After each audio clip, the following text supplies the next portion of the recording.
Dear viewers को alchemist online की तरफ से अस्सलाम वालेकुम। व्यूवर्स, कुछ मसरूफियात की बिना पर कुछ स्केड्यूल ऐसा बन गया था कि मैं वीडियोस रेगुलरली अपलोड नहीं कर पाई, लेकिन अब इंशाल्लाह कोशिश होगी मेरी ये कि ज़्यादा से ज़्यादा टॉपिक्स कम से कम वक्त में आप लोगों के लिए कवर करूं, ताकि पेपर में आपको इससे बहुत ज़्यादा हेल्प मिले और मेरा जो अल्केमिस्ट ऑनलाइन प्लेटफॉर्म चैनल बनाने का जो मकसद था वो पूरा हो जाए।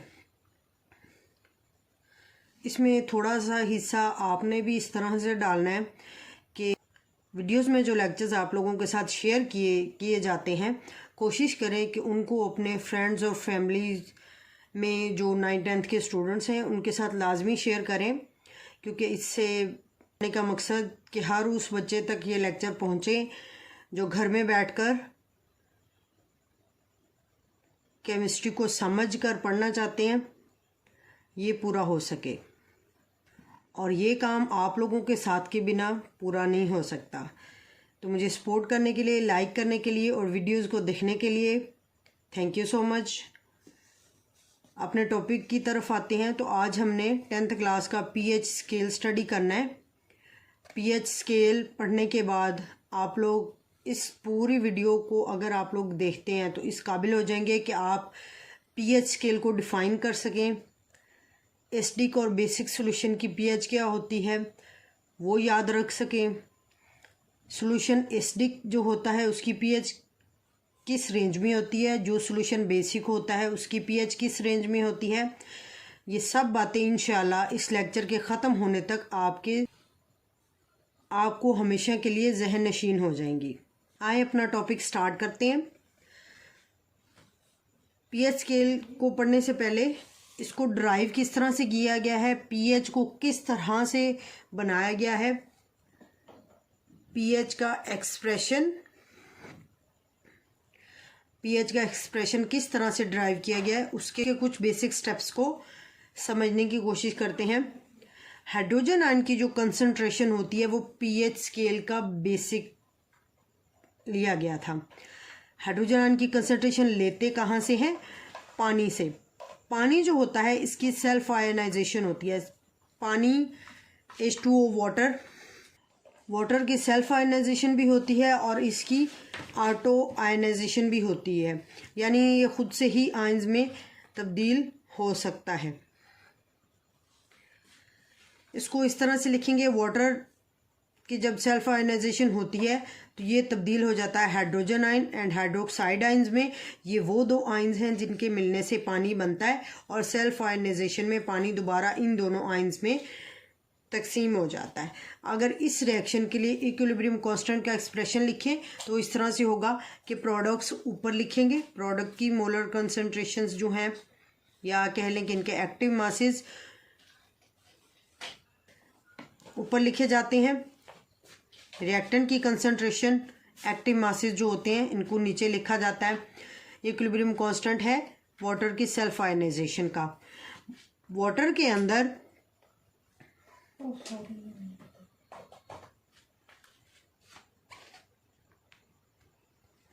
बिजली चली गई थी।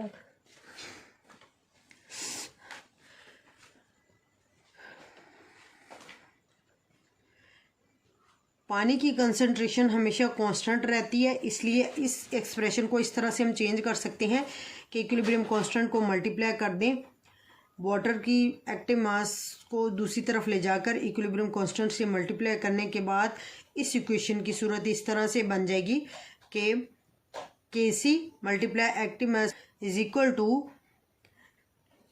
Concentration of hydrogen ion multiply by concentration of hydroxide ions. Equilibrium constant और वाटर ये दोनों ही एक तरह से कांस्टेंट हैं, तो इनको हम एक न्यू कांस्टेंट से रिप्लेस कर देंगे। इनकी जगह पर एक नया कांस्टेंट आ जाएगा। इस कांस्टेंट को इक्विलिब्रियम कांस्टेंट ऑफ वाटर बोलते हैं या आयनाइजेशन कांस्टेंट ऑफ वाटर भी बोलते हैं।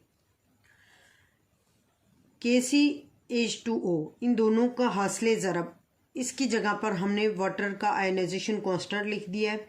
ये बराबर होगा ये हाइड्रोजन आयन की कंसंट्रेशन ज़रब हाइड्रोक्साइड आयन की कंसंट्रेशन के। जब एक्चुअल में इनकी वैल्यूज़ को स्टडी किया जाए तो 25 डिग्री सेल्सियस पर, जो कि आमतौर पे रूम टेम्परेचर होता है, उस पर इन दोनों का प्रोडक्ट की वैल्यू 1 × 10⁻⁻14 आई।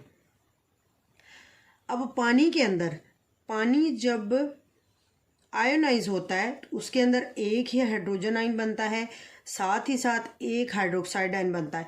यानी कि वाटर की आयनाइजेशन के बाद इसके अंदर हाइड्रोजन और हाइड्रोक्साइड आयन्स की कंसंट्रेशंस बराबर होती हैं। एक एक आयन बन रहा होता है, हाइड्रोजन का भी और हाइड्रोक्साइड आयन का भी। तो इस ऊपर वाली एक्सप्रेशन में हम हाइड्रोक्साइड आयन की जगह हाइड्रोजन आयन्स रखें तो इस तरह से बनता है। यहाँ पर H+ हो जाएगा, यहाँ पर भी H+ होगा, दोनों को हासिले ज़रब करेंगे तो H+ का स्केयर हो जाएगा और इसकी वैल्यू भी यही आती है। अब इस स्केयर को ख़त्म करने के लिए अगर हम स्केयर रूट लेते हैं, इधर भी लेंगे, इक्वेशन है तो दूसरी तरफ भी लेंगे। इस स्केयर रूट की जब वैल्यू हम आंसर निकालेंगे ना, 10 की जो भी पावर होती है ना, उसका हाफ ले लिया जाता है। अब यहाँ पर 14 है तो इसका हाफ 10⁻⁷ आएगा और 1 का स्केयर रूट तो हमें पता है कि 1 ही आता है। तो इसका आंसर देखते हैं क्या आएगा। की कंसंट्रेशंस निकालेंगे, जो उसको सॉल्व करने के बाद 1 × 10⁻⁻7 मोलर आती है 25 डिग्री सेल्सियस पर। अब यहाँ पर ये वैल्यू देखें तो ये बहुत स्मॉल वैल्यू है। स्मॉल फिगर के साथ डील करना बहुत मुश्किल होता है, इसको हल करना, इसको न्यूमेरिकली सॉल्व करना भी मुश्किल होता है। तो इस मसले का हल निकालने के लिए इस पूरी इक्वेशन का लॉग ले लिया गया है। लॉग मतलब नेगेटिव लॉग ले लिया गया है। नेगेटिव जब लॉग लेंगे ना तो ये जो स्मॉल फिगर है इसका इशू, इसका मसला हल हो जाएगा और ये थोड़ा सा ग्रेटर फिगर में आ जाएगा और उसको हल करना हमारे लिए आसान होगा। इस वाली पूरी इक्वेशन का हमने क्या लिया है, नेगेटिव लॉग।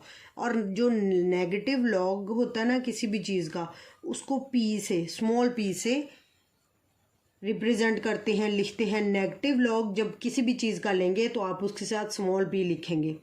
हाइड्रोजन आयन की कंसंट्रेशन है, उसका हमने नेगेटिव लॉग लिया है, ये बराबर होगा pH के। इसमें p आपने स्मॉल लिखना है, h बड़ा लिखना है, क्योंकि p स्मॉल p होता है जो मनफी लॉग को रिप्रेजेंट करता है, शो करता है। इस इक्वेशन को इस तरह से लिखें तो इस इक्वेशन को इस तरह से लिखेंगे कि pH = negative logarithm of concentration of hydrogen ion. यानी pH क्या है, मनफी लोगार्थम है हाइड्रोजन आयन की कंसंट्रेशन का। इन वैल्यूज़ को देखते हुए, इस इक्वेशन को देखते हुए pH स्केल बनाया गया, जिसकी रेंज, इसमें हाइड्रोजन आयन की कंसंट्रेशन की रेंज जो बनती है वो 0 से 14 तक बनती है। pH ऑफ वाटर इस तरह से निकालते हैं हम। अब पानी की बात करें तो पानी की pH कैसे निकालेंगे, pH बराबर है मनफी logarithm of hydrogen ion. pH बराबर है मनफी लोगार्थम हाइड्रोजन आयन की कंसंट्रेशन, जो ऊपर हम निकाल चुके हैं, वो यहाँ पर लिखेंगे। मनफी लोगार्थम जब इस तरह 10 की किसी पावर का आता है तो ये बात याद रख लें, ये माइनस और माइनस प्लस हो जाते हैं और जो यहाँ पर वैल्यू होती है वो एज इट इज़ लिख दी जाती है। तो इस पूरे एक्सप्रेशन का जवाब pH = 7 होगा। इसी तरह से POH, क्योंकि पानी के अंदर pH थे, पहले हमने हाइड्रोजन आयन की कंसंट्रेशन देखी, अब हम देखते हैं कि हाइड्रोक्साइड आयन्स की कंसंट्रेशन को अगर लेकर चलें तो pH किस तरह से आएगी, क्योंकि पानी के अंदर हाइड्रोजन भी होते हैं और हाइड्रोक्साइड आयन भी होते हैं। यहाँ तक pH का हो गया, यहाँ से POH देखते हैं। POH मतलब मनफी logarithm of concentration of hydroxide ions, ये हो गया। जितनी हाइड्रोजन आयन की कंसंट्रेशन होती है पानी के 1 मोल के अंदर, उतनी ही उसके अंदर हाइड्रोक्साइड आयन की कंसंट्रेशन होगी। इसी तरह से हाइड्रोक्साइड आयन का भी यही है, तो यही वैल्यू आएगी जो हाइड्रोजन के लिए आई है। दोनों का अगर सम लें, pH + POH = 14, दोनों का हासिले जमा हमेशा 14 के बराबर आता है। इसी ये बात हमने सीखी कि अगर किसी सोल्यूशन की pH हमें पता है तो हम POH निकाल सकते हैं, क्योंकि ये बात हम समझ चुके हैं कि pH और POH का जमा 14 होता है। अगर किसी सॉल्यूशन की pH 1 है तो उसकी POH लाजमन 13 होगी, क्योंकि उसको टोटल 14 आना चाहिए।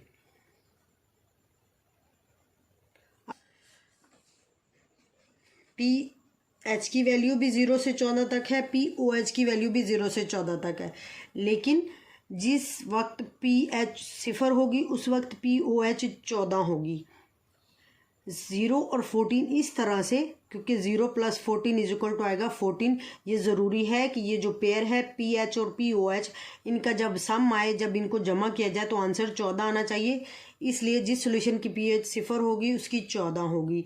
ऐसा सॉल्यूशन जिसकी pH 1 होगी POH 13 होगी, pH 2 वाले सॉल्यूशन की pH 12 होगी, pH 3 वाले सॉल्यूशन की POH 11 होगी, एंड सो ऑन। और एंड पर ऐसा सॉल्यूशन जिसकी pH 14 होगी उसकी POH 0 होगी, ताकि दोनों का हासिल जमा 14 आए। अब देखते हैं कि सॉल्यूशन न्यूट्रल कब होंगे, एसिडिक कब होंगे, बेसिक कब होंगे। तो याद रखें, ऐसा सॉल्यूशन जिसकी pH और POH दोनों की वैल्यू 7 हो, वो सॉल्यूशन न्यूट्रल सॉल्यूशन कहलाता है। ना तो वो एसिडिक होगा, ना ही वो बेसिक होगा। लेकिन ऐसा सॉल्यूशन जिसकी pH 7 से कम होती है, 7 से कम pH वाले सॉल्यूशन जो हैं वो एसिडिक कहलाते हैं। pH 7 से, ऐसे सॉल्यूशन जिनकी pH 7 से ज़्यादा होगी वो बेसिक कहलाएंगे। And reverse is the case with POH, यानी अगर pH 7 से कम होगी तो सॉल्यूशन एसिडिक होगा। इसी तरह से अगर POH को देखें तो ये 7 से ज़्यादा बन रही है। यहाँ पर एक पेयर बताया मैंने कि फ़र्ज़ करें कोई सॉल्यूशन है, फ़र्ज़ करें कोई सॉल्यूशन है जिसकी pH 5 है, तो उसकी POH क्या होगी, उसकी POH 9 होगी, और ये सॉल्यूशन क्या होगा, एसिडिक। pH को देखेंगे क्योंकि ये 7 से कम है, तो इसीलिए ये सॉल्यूशन जो हमारा है ये एसिडिक नेचर का है। यहाँ पर एक मिसाल मैंने ली है कि कोई सॉल्यूशन जिसकी pH 10 है तो उसकी POH क्या होगी, 4, क्योंकि दोनों का हासिल जमा हमें 14 करना है ना। अब pH चूँकि 7 से ज़्यादा है तो ये सॉल्यूशन बेसिक है, POH इसकी 7 से कम है। यहाँ से हमने क्या सीखा कि ऐसा सॉल्यूशन जिसकी pH 7 के बराबर होगी, 7 होगी, वो न्यूट्रल होगा। pH वाले सॉल्यूशन एसिडिक होते हैं, 7 से ज़्यादा pH वाले सॉल्यूशन बेसिक होते हैं, और pH की रेंज 0 to 14 होती है। pH का इस्तेमाल कहाँ पर है, ये हम क्यों पढ़ते हैं, क्यों ज़रूरी है, ये जानना भी बहुत अहम है। किसी सॉल्यूशन की एसिडिक या बेसिक नेचर को जानने के लिए pH इस्तेमाल की जाती है। दूसरी चीज़, मेडिसिन्स में कल्चर ख़ास मटेरियल पर मबनी सॉल्यूशन होता है जिसके अंदर ख़ास तरह की दवाइयाँ बनाई जाती हैं, और हाइड्रोजन की कंसंट्रेशन स्पेसिफिक हासिल करने के लिए pH का इल्म होना ज़रूरी है।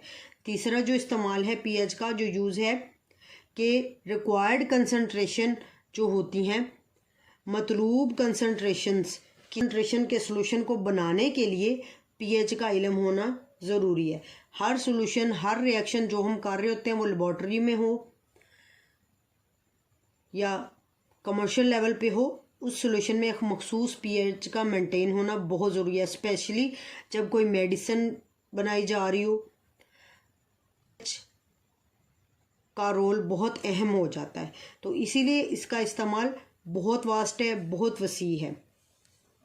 आज का लेक्चर हमारा यहाँ पर ख़त्म होता है। नए देखने वाले व्यूअर्स अल्केमिस्ट ऑनलाइन को सब्सक्राइब करना मत भूलें। इस वीडियो को ज़्यादा से ज़्यादा 9th-10th के स्टूडेंट्स तक शेयर कर दें।